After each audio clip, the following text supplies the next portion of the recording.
Hello' everyone, এইফালে কি দেখুৱাই আছোঁ চাওকচোন চাওক। কোনোবাই এইফালে চিনি পাইছেনে বাৰু মই কি বস্তু দেখুৱাই আছোঁ? এইফালে মই দেখুৱাইছোঁ নল টেঙা।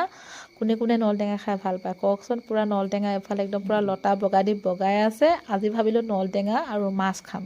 তাৰপৰা এইফালে আহিলোঁ, বেছিকেইডাল নাই নল টেঙা, 3ডালমান একদম পূৰা বগাই আছে, ধুনীয়া পাত একদম লচপচকৈ বাঢ়ি আছে। এতিয়া নল টেঙা কেইটামান ছিঙিম আৰু ৰাতিলৈ মাছ খাম। পূৰা মাছ খাম বুলি মানে ভাবিয়ে ল'লোঁ আৰু এইকেইডাল এতিয়া ছিঙি লৈ যাওঁ। কেইদিনমান আগত কোনোবাই ছিঙিলে চাগৈ, মই চাই গৈছিলোঁ, ধুনীয়া হৈ আছিলে, কিন্তু বেছিকেইডাল নাই। যিকেইডাল আছে সেইকেইডাল ছিঙি লৈ যাওঁ ন ৰিতুৱাছ। এইফালে আমাৰ ৰিতুৱাছে চাই আছে। এইডাল ৰিতুৱাছ চাওক কি ধুনীয়া ধুনীয়া পাত, চাওকচোন পাতখিনি একদম পূৰা মচমচীয়া আছে, খাবলৈ খুব ধুনীয়া হ'ব।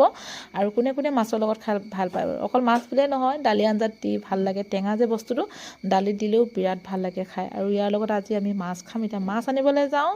ফাইনেলি আমি মাছৰ দোকানত পালোহি। এয়া মাছ চাওকচোন, এইফালে কচ মাছ আছে আৰু এইফালে বামপ্লেট আছে আৰু এইফালে ৰৌ মাছ আছে আৰু কি মাছ আছে চব মাছৰ নাম নাজানো।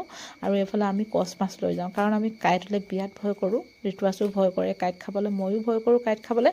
সেইটো কাৰণে কচ মাছটোকে লৈ যাওঁ। আৰু ইমান কচ মাছ চবৰে প্ৰিয় নহয়, কিন্তু মোৰ প্ৰিয়। তাৰপাছত এইফালে আৰু বনাই আছোঁ দেই গাইছ। এইফালে নল টেঙা আৰু মাছ উতলাই আছোঁ আৰু একদম পূৰা খাম আৰু আজি একদম পূৰা জলকীয়া জালুক আদা নহৰু পূৰা দিছোঁ দেই। একদম পূৰা ভক ভক ভক ভক কৰি উতলি আছে দেখিছেনে? কাৰ প্ৰিয় বাৰু নল টেঙা খোৱাত? যদি কাৰোবাৰ প্ৰিয় আহি যাব আমাৰ ঘৰলৈ, মই একদম ধুনীয়াকৈ স্পেচিয়েল বনাই আপোনালোকক খুৱাম। আপোনালোকৰ ফালে খায়নে নাখায় কমেণ্ট কৰি জনাব। আমি এতিয়া খাবলৈ আৰু সাজু হ'লোঁ। Bye bye.